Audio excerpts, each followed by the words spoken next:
All right, in this video, we're going to talk about the rest of the transformations that we could have. The previous video, if you haven't seen that, go back and watch that. The previous video talked about translations, both up and down, left and right. Those are shifts. We also talked about vertical stretches and compressions. So this video will cover horizontal stretches and compressions along with reflections. All right, so horizontal stretches and compressions are a change to your x values. Okay, so this is the form that we normally see it in. We say g of x is equal to f of 1 over b x, where b is the parameter that's causing the horizontal stretch or compression. So I'll let you read this up here. I'm not going to read that to you. Let's just jump right into example 1. So example 1 says let b equal 2, so that g of x is equal to f of 1/2 x. Now, if you just jumped right into this, you might think, okay, that just says take all my x values and multiply them by 1/2. Okay, but remember, when the parameter is with the x value, it's the opposite of what you think should happen. Still, multiplying by 1/2 is the same thing as saying divide by 2. So we don't divide by 2, we actually multiply our x's by 2. All right? So we take these inputs and multiply them by 2 to get the input for g. Now, nothing happens to y because there's nothing happening on the outside of the parentheses. Those would be changes to y. So our outputs for g are going to be the same values that we had for f. Okay, so the input for g, we'd have 1/2 times 2, or -1 times 2, excuse me, which is -2. 1 times 2, which is 2. 3 times 2, which is 6. 5 times 2, which is 10. All right, so the ordered pairs for g would be -2, -2, 2, 2, 6, -2, and 10, 2. All right, so if we plot these on the graph here, we would have -2, -2, there, 2, 2, there, 6, -2, there, and 10, 2.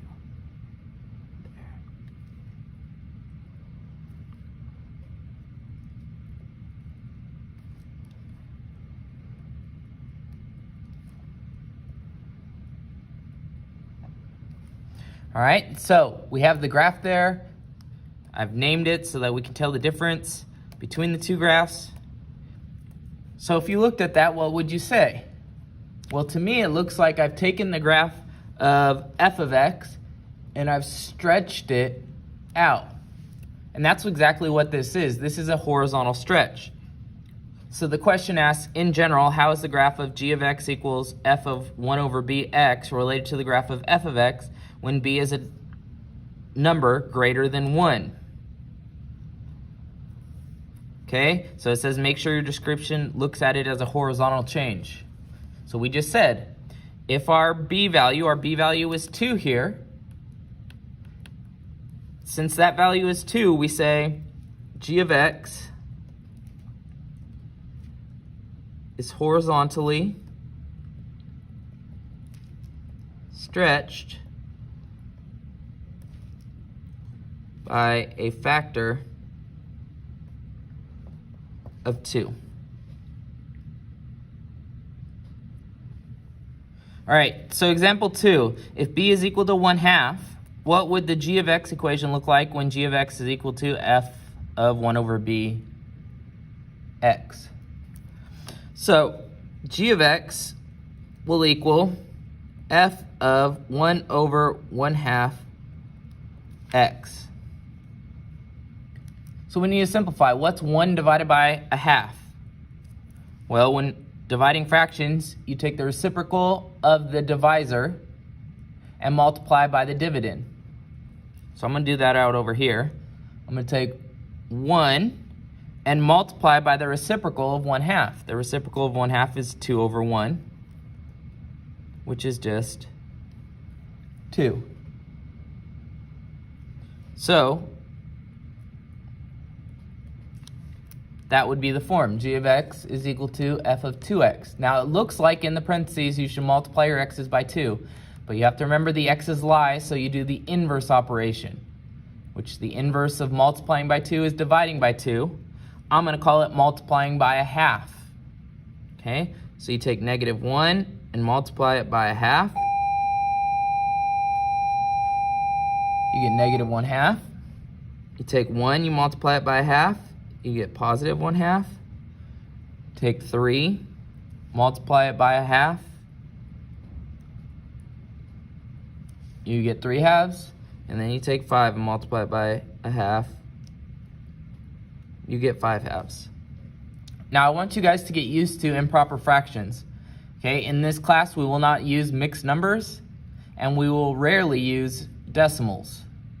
Get used to improper fractions and dealing with them. All right, so again, we have nothing on the outside of the parentheses, which means our outputs aren't going to change from the original function. So they're going to remain -2, 2, -2, 2.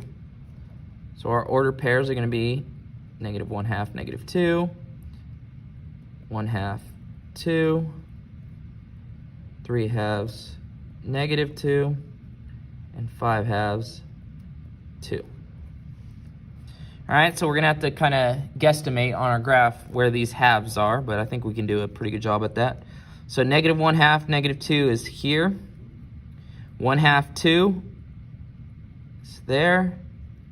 3/2 is 1.5, -2 there. And then 5/2 is 2.5, 2 is there.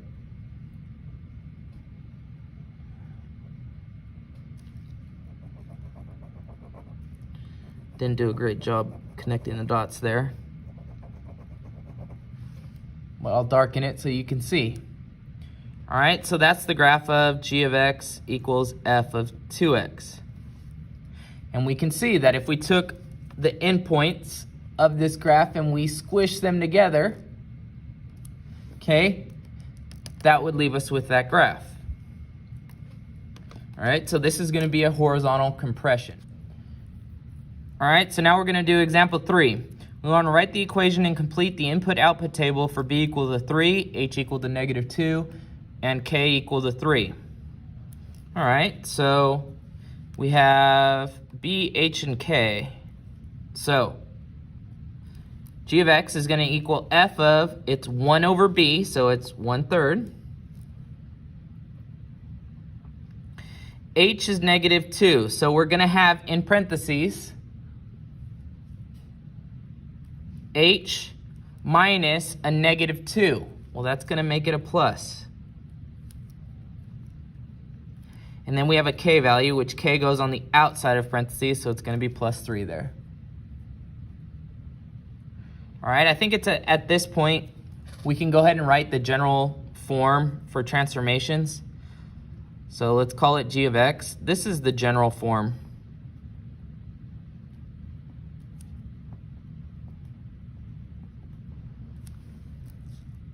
Okay, and that's what I'm plugging into to get this.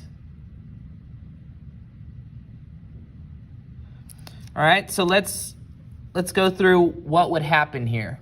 So we have two things inside the parentheses, so that's going to change our x's. So our x's that start with the input of f, again, these are arbitrary. You could use any x as long as they're part of the domain of this function, but they just use the max and mins of this graph for these points. To transform those points, what's the rule? Well, it looks like we should divide by 3, which we do the opposite, so it's inside the parentheses, so we multiply our x's by 3, and then it looks like we should add 2, but again, we do the opposite, which is subtract 2. So that's how we take these x's and transform them. All right, now what's happening to the y's? These are our original y's, and they're going to be added to 3. All right, so this is our rule. This is our rule for g. The ordered pair for g is going to be 3x minus 2, y plus 3. These x's are the original x's of f, and these y's here are the original outputs for f. All right, so to find the inputs for g, all you got to do is plug in -1 into this little rule that I have written here. All right, so it'd be 3 times -1 minus 2, which is -5. And I'm going to go ahead and go through all the inputs and then do all the outputs. So for 1, it would be 3 times 1 minus 2, which is 1. For 3, it would be 3 times 3 minus 2, which is 7. Then the last one, 3 times 5 minus 2, which is 13. All right, then my y's are easy. Just add 3. So this would be 1. 2 plus 3 is 5. I've already done this one. All right, so my new order pairs are -1, 5, or -5, 1, 1, 5, 7, 1, 13, 5. All right, then I'll plot these. -5, 1, 1, 5, 7, 1. Okay, my graph only goes to 11. I'm just going to extend it a little bit. 12, 13, 13, 5.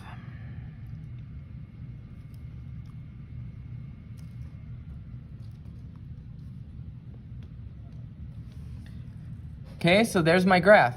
So I can tell it's been horizontally stretched. I can tell it's been shifted up. Okay, the one that's a little bit hard to see from this picture is the shift, but in looking at the equation, how the equation is written, I can see that it has been shifted to the left 2 units. Okay, so that is how you do a graph with multiple transformations occurring. Now we're going to move on to reflections. So when the parameter in a stretch or compression is negative, another transformation called a reflection is introduced. Okay, so we haven't talked about negative A values or negative B values, so I'm talking about in this general form. Negative A values is going to produce one type of reflection. A negative B value is going to produce another type of reflection, and we're going to investigate that here in a second. But before we get there, we can look at reflections on a graph, and we can tell if a function is even or odd. So you don't look at the numbers in the graph to tell if it's even or odd. We look at the graphs, okay? We don't look at the equations, we look at the graphs. So an even function is one, this is the mathematical definition that says that f of -x, if you plug in a -x value, it's the same y value as plugging in the positive version of that number. All right? So this is an example of a graph that is symmetrical about the y-axis, okay? It's a parabola. Now, I'm going to talk to you later about, are all parabolas even? And the answer to that is no, and you'll see in a second. An odd function is one for which when you take f of -x, so let's say you take f of -3, you get the negative value of f of 3. Okay? So how do we see that on a graph? Well, we call this origin symmetry, which is it's two reflections. Okay? If we look at this point and take this piece of the graph and reflect it over the y-axis, and then over the x-axis, and then over the y-axis, you see that these two parts of the graph would be lying right on top of each other. So this is what origin symmetry looks like, and we call these types of functions odd functions. All right? Now, not every function is even nor odd. So consider this graph. This graph does not have symmetry about the y-axis. Therefore, this would be neither even nor odd.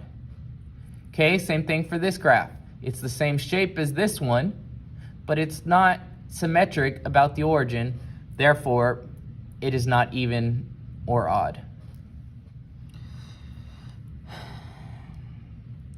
So we're going to look at a graph g of x, which is equal to a times f of x, or a is -1. So we're going to look at what that does to the graph.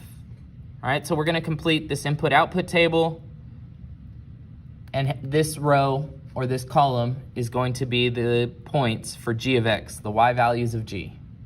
All right, so notice an a value is outside the parentheses. It's not going to change our x's, so we're just going to stay with these x's, but our y's are going to change. And how are our y's going to change? They're going to be multiplied by -1. When the parameter is outside the parentheses, you don't do the opposite, the whole x's lie thing. Okay, if it's outside the parentheses, you do whatever it says. This looks like you should take a and multiply f of x, which are the y values from f of x, and that's exactly what we're going to do. So we're going to take -1 and multiply -2. -1 is the parameter that we're dealing with. -2 is the original y value from f of x. So we get 2 there. Then I'm going to complete the table doing the exact same thing.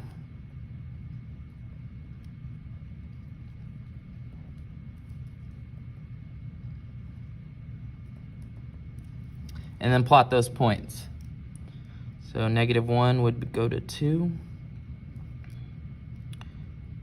1, -2, 3, 2, 5, -2.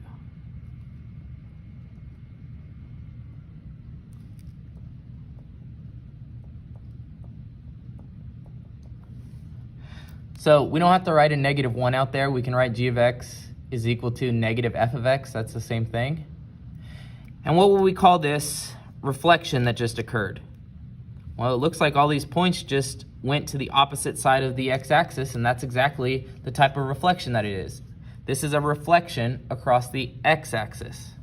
So g of x is a reflection across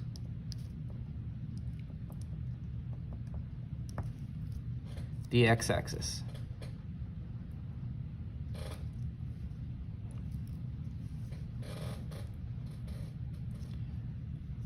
All right, so let's move on to example 5. Now graph g of x equal to f of 1 over b, where b is -1. Complete the input-output table, then graph g of x equal to f of -x. Okay, so what it looks like we should do, so f of -x is what it would look like if b is -1. All right, so since b is -1, it looks like we should multiply by -1. The inverse of that would be dividing by -1. Okay, well, dividing by -1 or multiplying by -1 produce the same result. So we're going to take our inputs. Our inputs are what are going to change from f, and we're going to multiply them by -1. So we have -1 times -1. That's going to give me 1. I'm going to have -1 times 1. I'm going to have -1 times 3. -1 times 5, which is -5. My outputs, there's nothing on the outside of the parentheses causing a change to my output, so my outputs are going to remain the same. So the ordered pairs are going to be 1, -2, -1, 2, -3, -2, -5, 2. And let's graph that. 1, -2, -1, 2, -3, -2, -5, 2.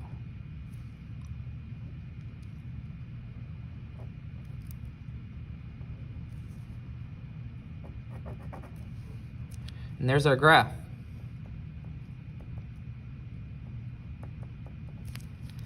So this time it appears that our points jumped across the y-axis, and that's the reflection here. So in general, how is the graph of g of x equals f of -x related to the graph of f of x? G of x is reflected across the y-axis. So notice that the reflections are kind of opposite. When you have an a value, which affects your y values, we have a reflection across the x-axis. When we have a negative b value, we reflect, which is a change in your x values, we have a reflection across the y-axis. So the way I remember that, so I don't get confused on all the opposite things are going, when you reflect over the x-axis, if you take your hand and reflect it over the x-axis, what type of movement is your hand making to go from here to here? That's a vertical movement, right? And anything that affects a y value is going to be a vertical movement. So if you think of it in terms of vertical and horizontal, I think you'll have an easier time remembering these rules. All right? Now, if you take your hand and you flip it over the y-axis, like this, which way is your hand moving? Well, that's a horizontal movement because you're moving left and right. All right, so there's a little tip on how to remember those. All right, now these last three questions are good questions to ask that kind of deal with abstract ideas, and this is kind of at where the advanced level needs to be on these. Okay, so it says, suppose a function f of x has a domain of x1, x2, and a range of y1 to y2. When the graph of f of x is reflected across the x-axis, how did the domain and range change? All right, so we first have to put a parameter on this that needs to be stated in this question. Let's assume it's a line, because if you look at the graph here, would the domain and range change if you take this black graph and reflect it over the x-axis? Okay, well, no, it wouldn't. All right, they would remain the same. However, with a line, that might change. So let's draw a line here. All right, I know there's not a whole lot of room, but I'm going to draw a little graph here. Let's call this first point x1, y1. And the second point, x2, y2. All right, now I'm using a line just because lines are the simplest thing to look at with functions. So let's think about what would happen if I reflect this over the x-axis. If I reflect it across the x-axis, that point will come down here. The x values won't change. The x value remains x2, but the y value now becomes whatever that y value is, but negative. So I call that negative y2. In the same way, if I take that point, reflect it over the x-axis, the x value remains x1, but the y value goes to negative y1. Now you might say, but wait, aren't y's positive up here? Remember, this negative, when we're talking abstract, just refers to a change in sign. It's going to change its sign from whatever it was down here to whatever it is now up here. Okay? Negative y1 is a change in sign. So there's our graph. So my question is, did the domain change? Okay, well, no, it still goes from x1 to x2. So the domain stayed the same. However, the range would now be negative y2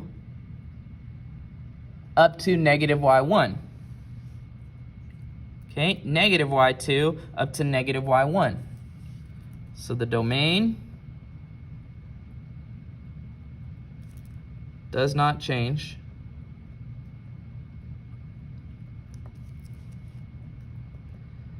The range is negative y2 to negative y1. So how do we interpret that without creating the graph? Well, if you think about it, if you take two y values and reflect them over the x-axis, their signs are going to change. And the number that used to be the highest number is now going to be the lowest number. And the number that was the lowest is now going to be the highest. And that's what we see in this graph. All right, next question. For a function f of x, suppose the graph of f of negative x, the reflection of the graph of f of x across the y-axis, is identical to the graph of f of x. What does this tell you about f of x? Okay, so let's think about this again. So let's take a function that when you reflect it across the y-axis, it's the exact same as the graph you started with. Let's take a parabola. If the parabola is symmetric across the y-axis, that means that when you take the reflection, its reflection, f of negative x, it's going to lie right on top of here, because this side is going to go over here, and this side is going to now lay over here. So it's the same function. So if this happens, we say f of x is even. That's the definition of what an even function is. All right, if you look back on the previous page when we defined even and odd functions, that's literally the definition. All right, so last question. Is the function whose graph you reflected across the axes in example 4 and 5 an even function, an odd function, or neither? Explain. So it's talking about this graph that we started with that we've been looking at in these past two videos. So this black graph right here. Is this symmetric across the y-axis? Well, no. We reflected across the y-axis and we have two different graphs. So it's not a reflection across the y-axis. Okay, is it a reflection across the x and y-axis, over both of them? So if I took the reflection over the y-axis here, if I reflected it over the x-axis, if I reflected this blue graph over the x-axis, if it were odd, it would create the graph that we started with. And we can see, no, if we reflect this graph over the x-axis, it's not going to be the same as this black graph. So what does that tell us? It tells us that this black function that we called f of x is neither even nor odd. So f of x is neither even or odd, since it does not have symmetry across the y-axis or about the origin.